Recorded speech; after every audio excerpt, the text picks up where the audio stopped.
There we go. Got it sorted.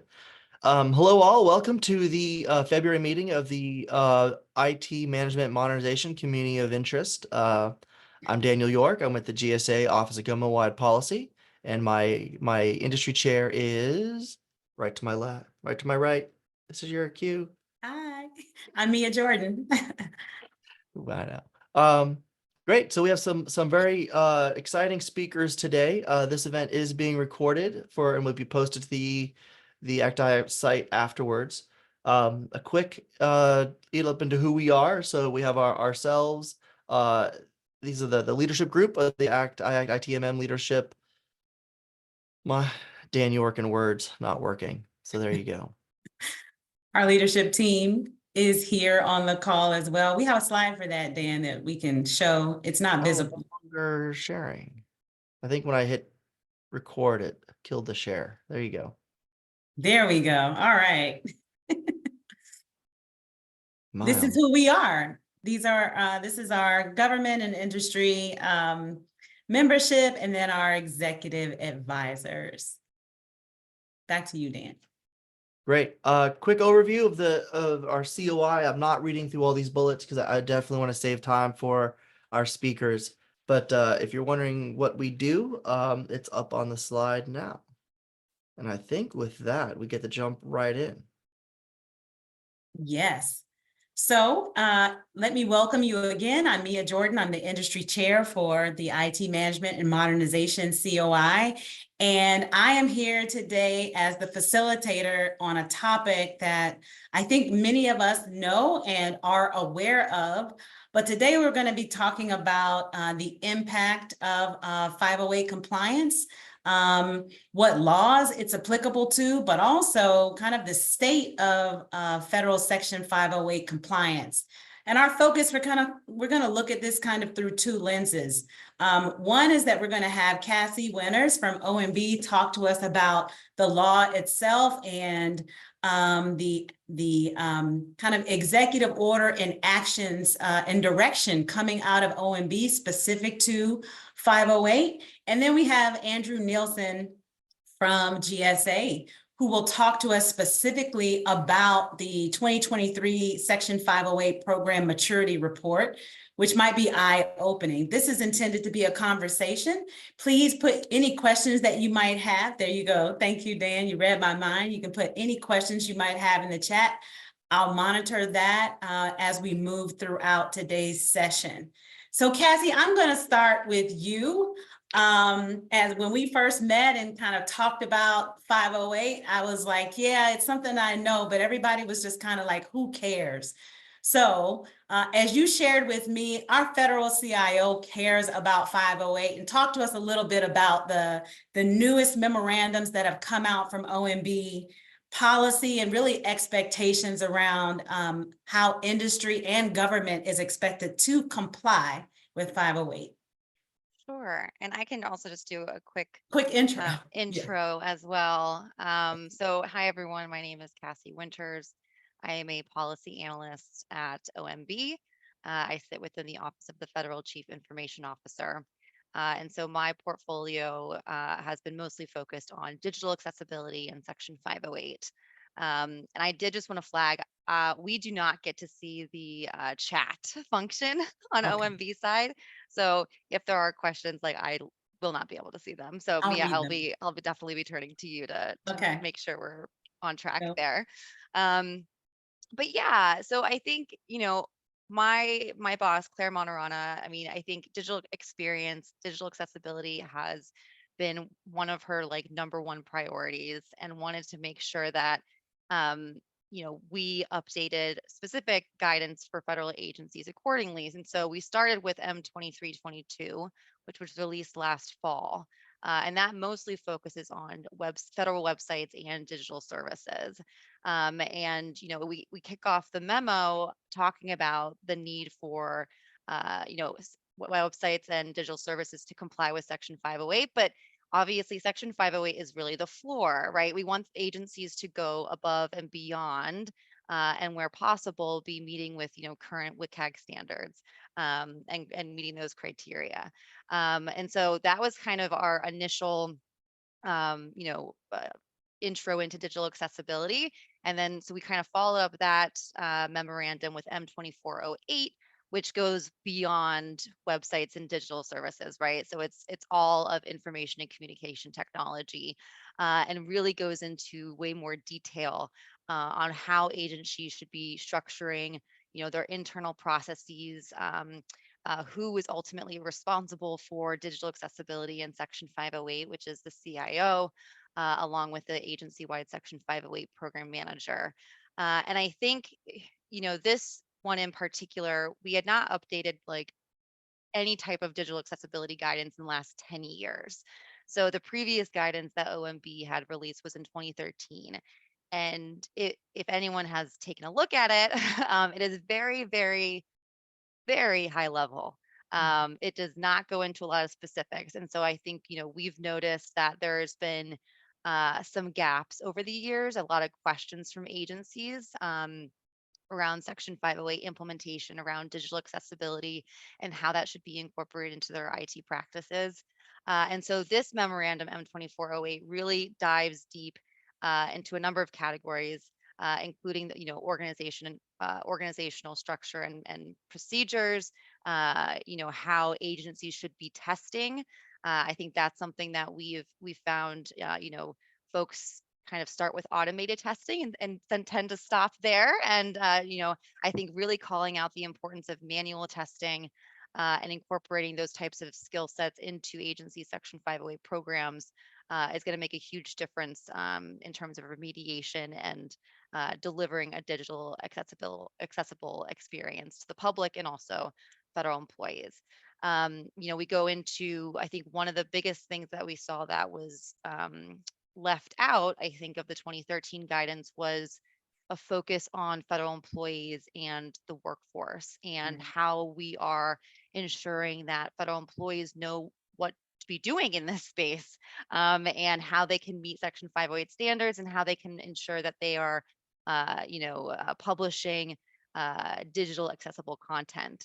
And so that was a big component that we added to M2408 and that guidance. And then just testing with users. I think, Andrew will probably talk about this, but like really, shifting left in terms of, creating software, developing software, creating websites, creating content, like ensuring that, accessibility is not an afterthought. And not only, when we leave it to the end, it's not only it's like very costly and just really opens up agencies to a lot of risk. And so really trying to change the mentality and get agencies to think about how they could be shifting left, what kind of tools and practices they could be using to incorporate accessibility as they're designing and building out websites and digital services and other ICT. So that's just a little bit about the M2408 and M2322. I'm happy to Mia, you said this could be conversational, but yeah, I have 2 points I kind of want to circle back to that you've made. One, first and foremost, that while this responsibility sits with the CIO, it's interesting that we haven't kind of put some accountability for 508 in the lane of the new customer experience officers that have been appointed at various agencies. When we look at kind of delivering a digital first public experience, when we're talking a lot about right now in this kind of customer experience category, but also employee experience and the fact that the federal government hires and retains a significant portion of its workforce that has, visual and hearing challenges and the like, and other challenges. That, this is a very kind of broad part of what customer experience is. And to your point, I love the fact that you said shift left, because we've been using that term a lot when we're talking about security and even privacy. Now we're talking about like shifting everything, further to the left at the requirements phase. Can you talk more about, I guess, the customer kind of overall like customer experience metrics that you might be looking for that where you're looking to see a 508 not only that it matters, but like that you're seeing maybe less lawsuits or complaints? Or is there an expectation that we're setting with customer experience officers when it comes to 508 at all? Do you know? Yeah, definitely. I think that's a great question. I think, as I said before, I think, accessibility tended to not be prioritized in many respects at agencies. And I think, one thing that, the federal CIO, Claire Monterata, constantly pushes on is that, it should be like 100% is a part of the customer experience. It's a part of the digital experience, and should be incorporated as such. And so I think some of the metrics that we're looking at, you know, we're still thinking through some of the performance metrics related to M2408 implementation, Mhm. but we will be using, GSA has a site scanning program, and while it's, audit-made testing, we want to try and see, like, is it an indicator of a larger accessibility issue with certain websites? Okay. And so that's something we're going to be looking at. Um, Andrew's going to go into this, but we now have the annual Section 508 government-wide assessment. And that I think we are going to be leaning on a lot to see what type of progress agencies are making, especially with the new guidance released in the past couple of months. It's over 100 questions. It's a very thorough assessment. And I think, we'll be really leveraging that going forward to see how agencies are progressing in this space.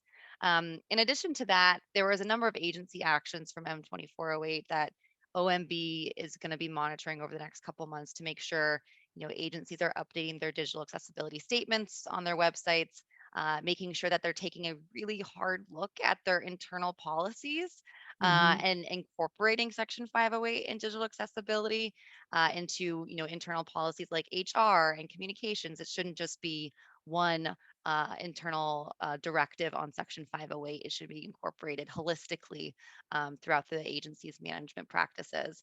And so we'll, continue to have, ongoing performance management conversations with agencies, and then really, like I said before, going to be leveraging the assessment to see where agencies continue to struggle, Mhm. and what, government-wide resources, what OMB could be doing to kind of help agencies, improve in this space.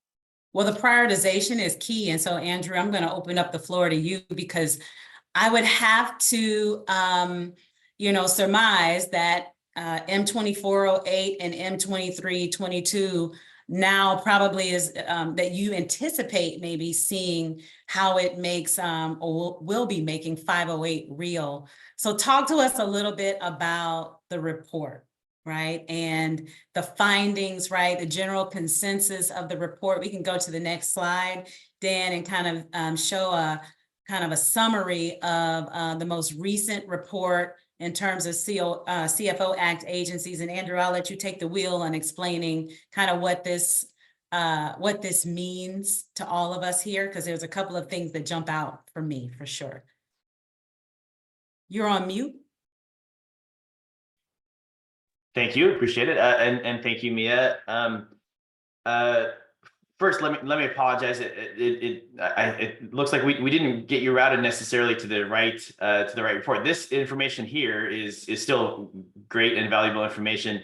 It actually comes from an earlier report that we issued a year ago, this time last year. Our most recent report issued in December. I'll drop into the chat. Thank you. And folks can also get there directly from our section 508.gov homepage. I'm dropping two things in the chat. One is the HTML version and the other is the PDF version. The second link for assets.section508.gov with the rest of the link, that URL is a PDF version. But for what it means for government anyway, so we could kind of talk through maybe some of the highlights. Just kind of maybe keying on your question to Cassie and Cassie's comment about customer experience measures, complaints in particular. One thing we found is that we really don't have very great data with regard to complaints. And there's there's some nuance there as to whether or not, even when we have good data about complaints, if that still is a very good measure.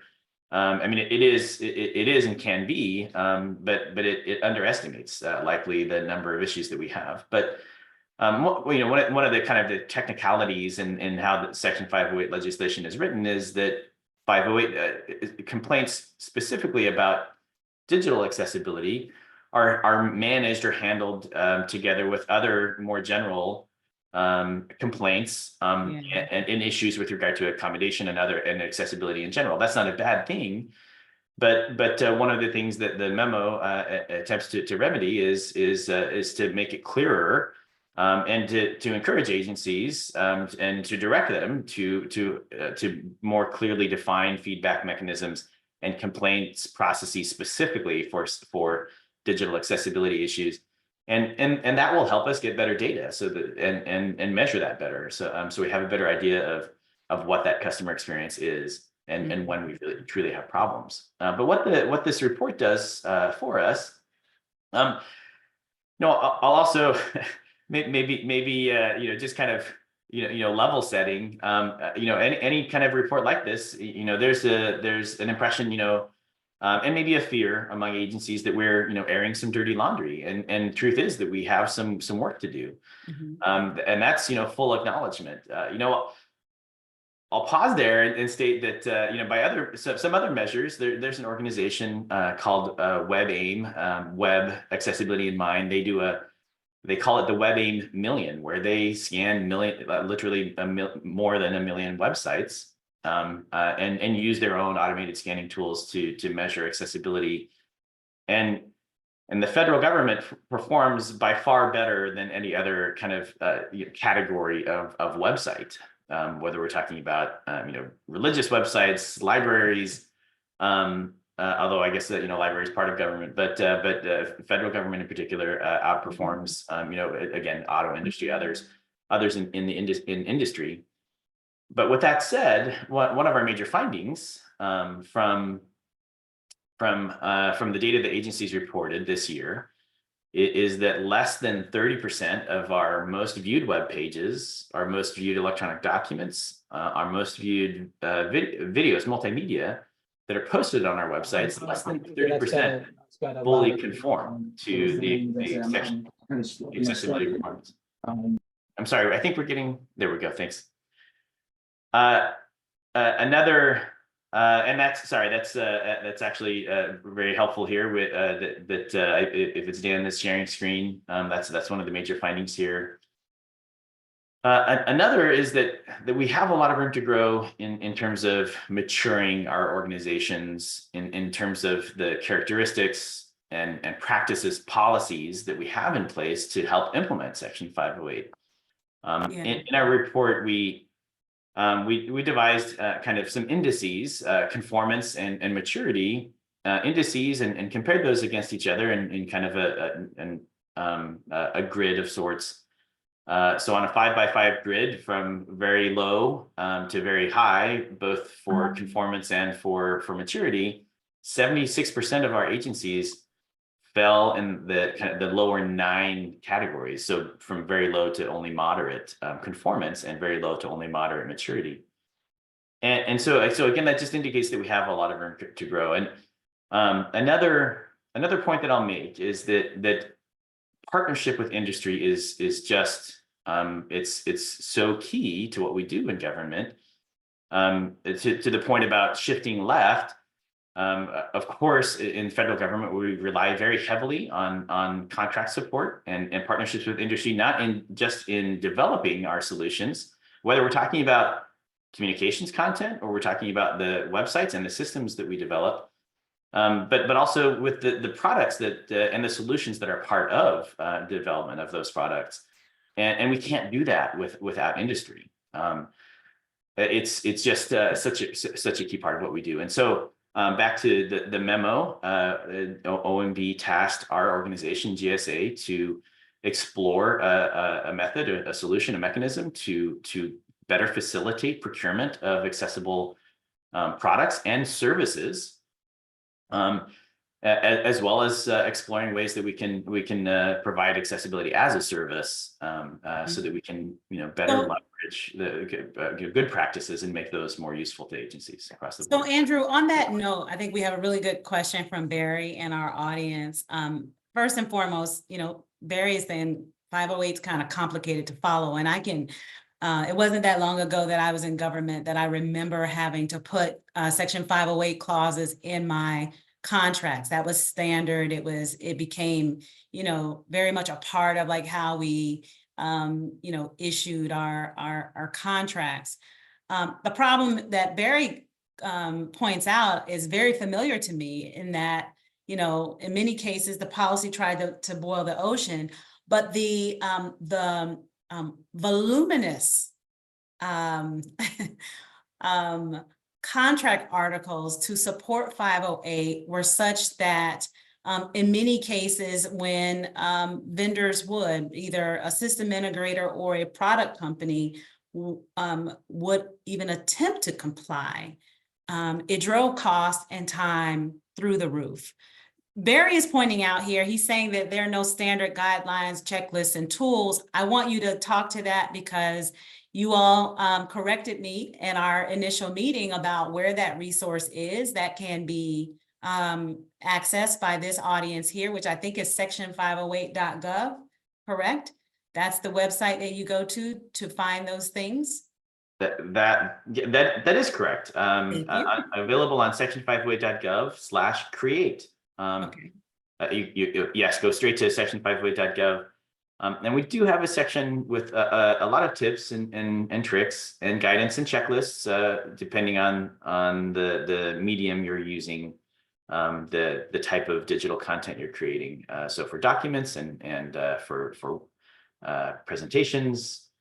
Is there specific, I'm sorry. Yeah, no, go ahead. There's a second question from Jody around, provisions and clauses that can be added into solicitations.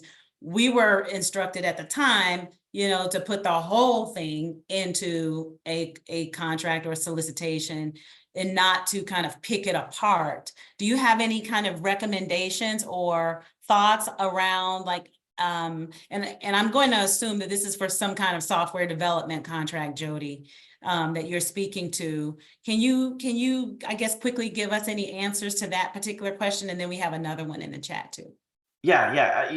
Mia, do you mind if I go back to the standard, the Yes. checklists and things as well? That I do want to acknowledge that there is a lot out there, and it can be complicated to understand. And 2 points I will make that we do have some activity and again reinforced by the memo, where we are making some attempt to make that clearer and to standardize with an ICT accessibility testing baseline for various types of ICT or IT.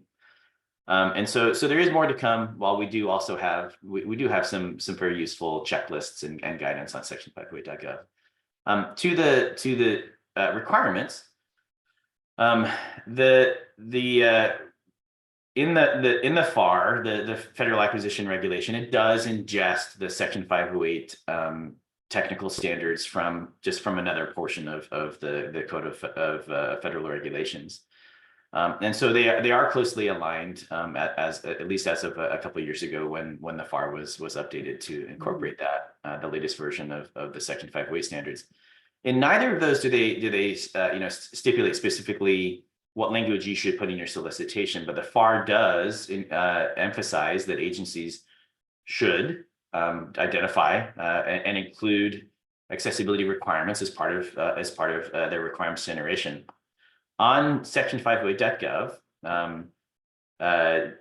Dan, you can get there also if you start at the homepage and there's a link to the accessibility requirements tool. You can get there by going through the main menu, or if you scroll down on the homepage, or search for ART. The GSA has developed an accessibility requirements tool to make it easier for whether you're conducting market research or if you're developing a solicitation and want to include requirements in your solicitation. Now, as to a standard set, the difficulty is, of course, we might be procuring different things. We might be procuring services to produce a website, or we might be acquiring printers, or we might be acquiring services to produce, again, let's say communications content. There are different technical standards that apply to those different things. They're kind of different animals, and so rather than just lumping all of them in,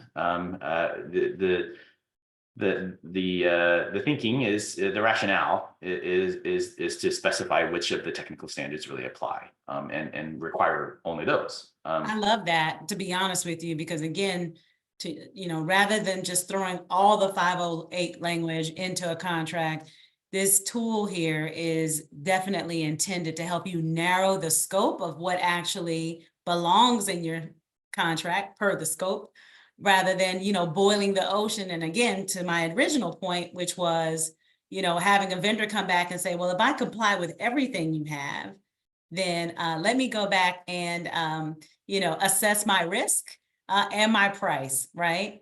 We have a few other, the chat is blowing up right now. So let me, Andrew, I think a lot of these questions are for you.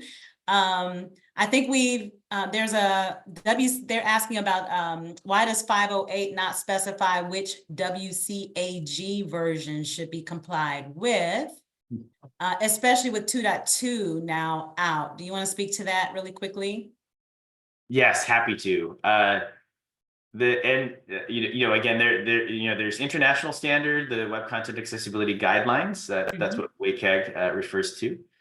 And it continues to iterate and evolve. At a point in time, the Access Board set regulation to align with WCAG 2.0, and will be updated in the future to align with a more recent version. But because of the nature of regulation, at that point in time had to finish. But there is emphasis in the memo that OMB issued to encourage agencies to align to the most recent version of the Web Content Accessibility Guidelines, and we are working on ways to provide better guidance on how to do that on section 508.gov. So even though the regulation is tied to WCAG 2.0, it does not prohibit in any way agencies and industry from striving for the higher standard, and we certainly encourage that. Cassie, do you want to jump in there? I was just going to say, like I said before, like section 508 is the floor, and we are strongly encouraging agencies to meet the current WCAG guidelines, and I think, like Andrew said, technology is evolving faster than our regulations. Yeah. And so we're always going to be playing catch up, and that's just the nature of the game. But, we are going forward, going to be really pushing agencies to go above and beyond the section 508 standards. So we have another question, and Barry, I want you to know, Barry said this page is still very complicated. So there's some direct, some customer feedback on maybe making the page a little bit simpler to follow. We do have another question though that's talking about mobile devices in 508, and with all of the government emails, web pages, and documents usable by people using assistive technology on iPhones and Android mobile devices. Any comments around that? I mean, on mobile devices in general, there are a couple ways to look at that, and that is, for the device itself, and the things baked into the hardware and the software that runs the mobile device, and then there's the content that you view from a mobile device, and some of those issues with regard to mobile friendliness are. They may not come from section 508 and accessibility, but are close companions. And often taking a mobile friendly and a mobile first, or perhaps maybe better put as a responsive website, also tends to facilitate accessibility, because we're designing for a larger audience and to a larger set of preferences, and so tends to be more inclusive in general. So not exactly the same thing, but a lot of overlap. Again, point being is, we're kind of applying principles of universal design and or inclusive design to help us be more responsive and more inclusive of a wide range of audience members, including individuals with disabilities. Good point. In a lot of new government, projects, as they go out and really kind of get to know their customers, I think, I don't know how often they're really looking for kind of that, niche customer. For example, someone that may have, a challenge of some sort, that as we're delivering new services, benefits, and the like, that we're taking those things into consideration when we're developing these solutions. And again, I think that's a part of that idea of like really kind of shifting left. Because Cassie, something that I wanted to bring up, oftentimes when we're talking about benefits and services, those complaints about accessibility are coming directly through those programs, right? They may not come to like the agency kind of, writ large. They may come directly into a program. And then at least it's been my experience where you'll have program staff go and sit with an individual, right, to help them complete an application or things of the like, because the system isn't designed well for their particular use. I do want to kind of shift as we kind of round out the next half of the hour here. And we talked about partnership. And this is where I would love to kind of talk more about two things. Andrew, I didn't give you an opportunity to to introduce yourself. So I want to go back and have you introduce yourself, just so people know, not just who you are, but what you do, but also just talk about kind of the 508 resources that are, kind of aligned to you, that you work with on a regular basis across these CFO ACT agencies. Can you talk to that really quickly for us? Yeah. Yes. Thank you, and apologies, but thanks for bringing that back. Apologies, I didn't just provide some of the intro. So yes, Dan York and I are very close colleagues. We both sit in GSA's Office of Government-Wide Policy, and in the sub-office under that, the Office of Technology Policy. By delegation, the Section 508 legislation that requires federal agencies to make our IT accessible to people with disabilities also gives GSA the mandate to provide technical assistance to agencies and individuals in meeting the requirements of Section 508. And we share that responsibility with the U.S. Access Board, where the Access Board has the additional responsibility to write and maintain the technical standards for Section 508. So we are very close, have a very close working relationship with the U.S. Access Board. But where we differentiate to some degree, where we share some of the load with regard to providing technical assistance to agencies, we defer to the Access Board in general interpretation of the standards and communication of that.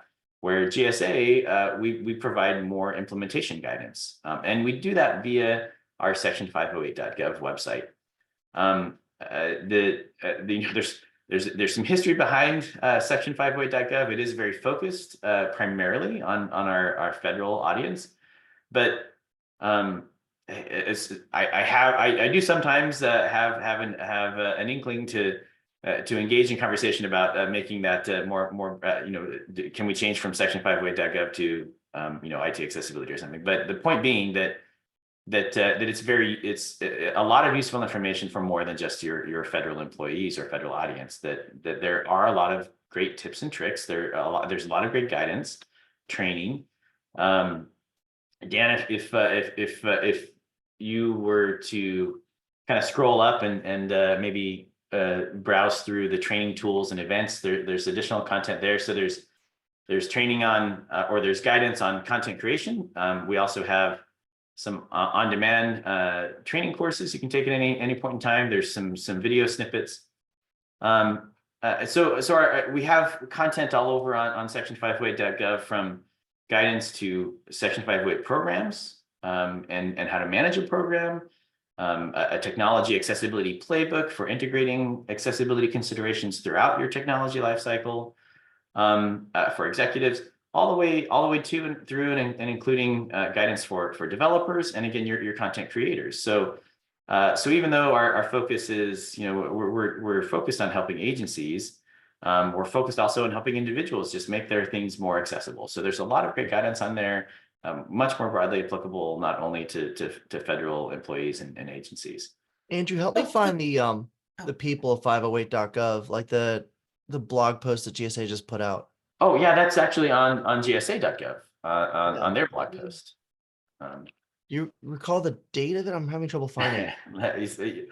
Yeah, sorry, let me find let me find it. I just think it's such a great look at the work you do, in a way that probably sells it better than I can. Yeah, let me find it and I'll drop that into the chat.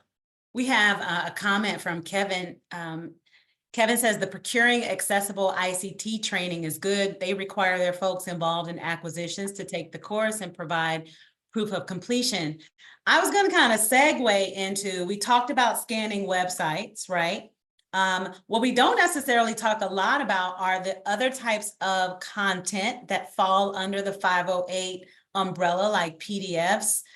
There's a big push in government right now around digitization, but I want to talk about the human challenge because no one talks about that part, right? It is the 800-pound gorilla in the room, and that I saw at least in that last report that I pulled up from February of 2023, and that staffing these programs is really a challenge.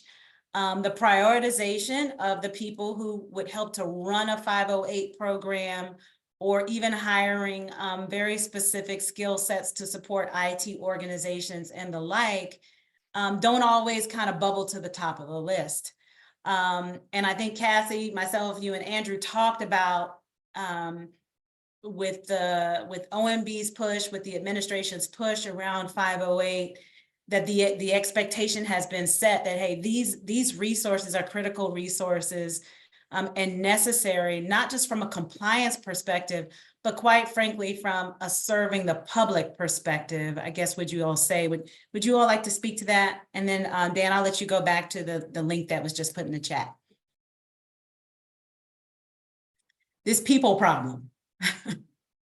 Yeah, I mean, are you talking about more of like hiring these type of the FTEs? So it's their the FTEs, the resources are low across government. In many cases, I saw one statistic that talked about a 508 position had been vacant for like 3 years or more in counting, right? So yeah, and that's something that we've taken a look. We at OMB have taken a look and are continuing to take a look at agencies' budgets in terms of how they're prioritizing Section 508. Obviously, we just released this guidance a couple months ago, but going forward, we're going to be working with, across agencies, working with CIOs and CFOs to better understand what resources they are missing and how we could support them.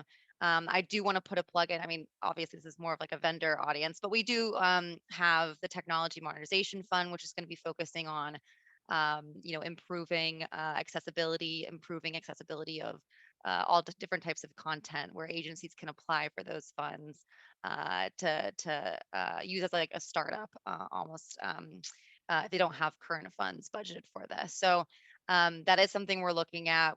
One of the government-wide actions actually from the M24 memo, tasks, I believe it was the CIO Council or the CHICO Council, and GSA also might be involved, but to take a look at the current position descriptions.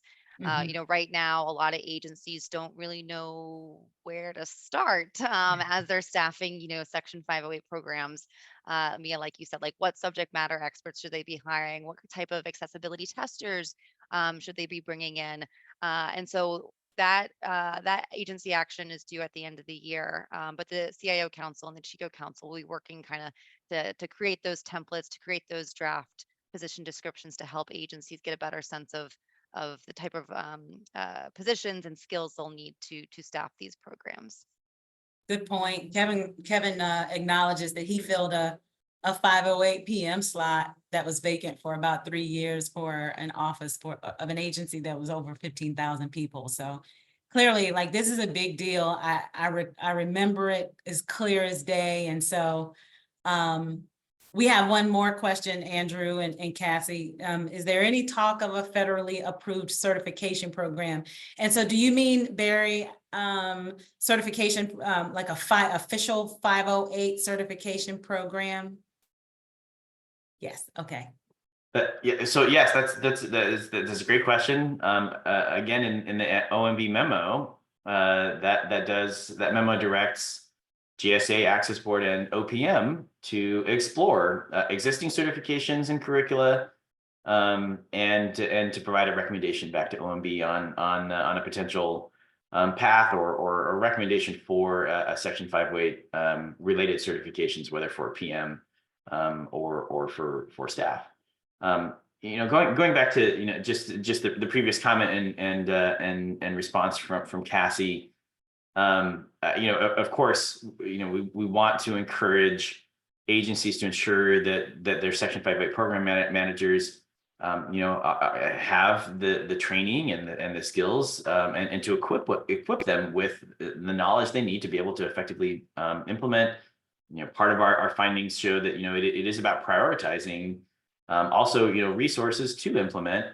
But to Cassie's comment on the requirement in the memo for the Chief Human Capital Officers Council and CIO Council to explore and or OPM to improve our description of capabilities for there's so many other positions in government that really should have we should strengthen our description of capabilities, required capabilities for those other positions, whether it's in communications, in HR for developers and designers. It's really more of a cultural change that is needed, and to do that, we need a very comprehensive, a holistic view of how we're approaching accessibility. And one thing that just anecdotally, not from in our report, but an issue that I've experienced is simply that our designers and developers, back to maybe it was Barry's earlier comment, we want to comply. I love that. Sometimes we just don't know how. And our designers and developers, as I'm having conversations with them, they want to comply. They want to make their content accessible, but sometimes they just don't know how. And so that comes back to capabilities and skills that we're asking for. Fact is that we're not asking. When we're hiring, we're not asking for those skills. We're not asking for that knowledge. And there's a cascading effect that, designers and developers are not exiting their degree or their boot camp programs with that knowledge. And they won't until we start asking for it. And maybe there's a little bit of some chicken and egg, but we certainly should be encouraging designers and developers to have those skills. And again, many other positions where we're creating digital content. I love that point, Andrew, because, with the government having definitely having a federal developer footprint, this is definitely something that, I could see ending up as a part of the FATARA score, right? Which is, if an agency has, Cassie, I see the smile. But if you have federal developers, architects, those kinds of IT resources, or even business people that are doing some form of development, even in SharePoint, like that kind of annual certification just through a certificate, I think is a great minimum requirement. I think as I kind of push this out on LinkedIn, when we look at our partner community and the fact that we have actual resources here on this site, this is where, as our partners that are here in this call, the things that they can do is to point their developers to kind of understanding the government's expectations, to your point, Andrew, around what it means to be 508 compliant when designing a website or designing a system. And so when we're talking about free resources, right, it costs us nothing but time. And I love that, the folks here on this in this webinar are interested and willing to, you know, do as much as they can to improve the state of affairs for the places where they work. Any other questions? I wanted to kind of just talk on, do you want to talk to the PDF and the other digital content? We kind of touched on it. I saw that on the very first page, I think, around the other content. Can you touch on that one? Oh, on the content creation? Yeah, Yeah, not just it- IT tools and systems, but Yep. documents, web pages, presentations, social media, blogs, email. Yeah, all of the above, and you know, admittedly, it's a lot. It's a wide range of again, you know, forums and media to cover. We do cover quite a bit of it. We certainly have some gaps that we're exploring to provide better and more guidance across the board. It doesn't take much of a prompt to get me talking about just about anything you know, on this topic. But you know, with regard to PDFs, again, I'll note that you know, there's some encouragement to move to you know, to HTML first. You know, to earlier comments on responsiveness and mobile friendliness. PDFs have a place and certainly serve a purpose. But sometimes we just use PDFs by default, but have some, you know, also have some limitations. One is that it takes extra steps usually to make a PDF accessible, even when you're starting with an accessible source document. And then second is they're not very mobile friendly. Probably many of you have had similar experience trying to view a PDF on your phone and finding yourself scrolling back and forth and zooming in and out. And so, you know, not a very mobile friendly medium, but whereas HTML, it's a lot easier, you know, using you know, my style breakpoints and different web components to make that content much more mobile friendly, and it's a lot easier to make it accessible at the same time without some of, I mean, you know, of course, I need to know what I'm doing. I need to, you know, follow best practices and specs, but it's easier from the get-go for the average developer to make their content accessible than it is for the average PDF creator to create an accessible PDF. I appreciate you talking to that because I think those mediums are the ones that normally are left out of the conversation. We immediately go to kind of, you know, websites and software applications as the only areas that we need to be focused on. I don't have any other questions in the chat. So what I'm going to do is just kind of lead us to the path of closing remarks. I think you've given us, at least our audience here, maybe a resource that they didn't otherwise know about. And also it looks like you were able to address some questions that people had, both of you, Cassie and Andrew, around the latest memorandums out of OMB, as well as the revised 508 standards that are here, and the ART tool, which I, you know, secretly was pining for 4 years ago or so. Mia, I see one more question, kind of a late arrival in the chat. Yeah. Do you mind if we hit that? Let's address it. Before we close? Yes. Yeah. So the question is about an effort, an initiative called Open ACR. For if you're not familiar with ACR, that stands for an Accessibility Conformance Report. Some might be better familiar with the term VPAT, VPAT, or Voluntary Product Accessibility Template. We're talking about the same thing. An accessibility conformance report is simply or can be the output of a VPAT. So it's what you get at when you fill out the template. An accessibility conformance report could come from other places, but that's the most common source.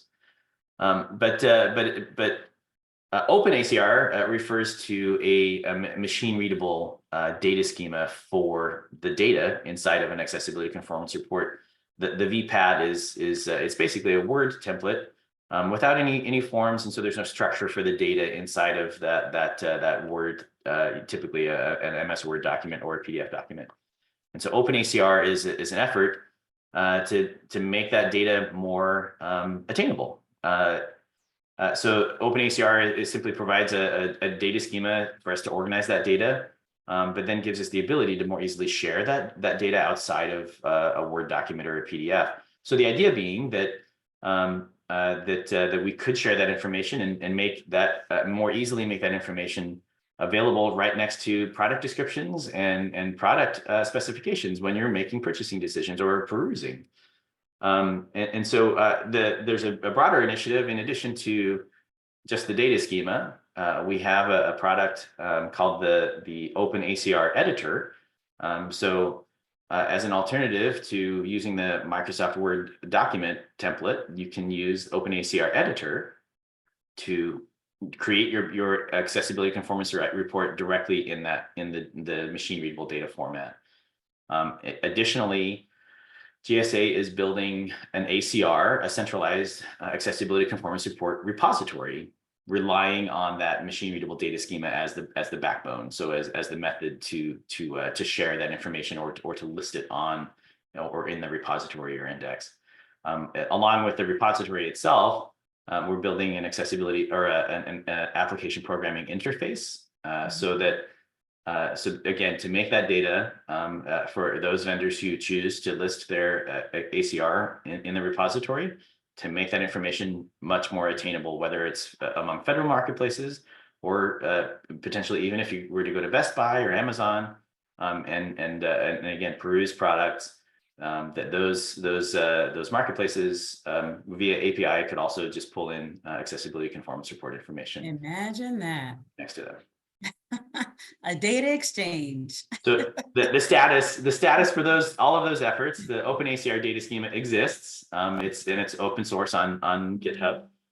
The OpenACR editor also exists, and we're migrating it from where it's been living in kind of beta state to, or we will be migrating it to section508.gov under the section508.gov domain umbrella.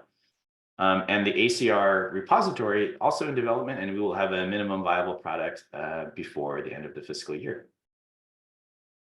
Well, kudos and congratulations to you to using, modern technology and modern tools by which to take the burden of information that's, repeatable or repeated in forms all across government and making it easier on our partners and the like. So that's amazing. I love to hear things like that. That's a true success story. Cassie, any closing words from you?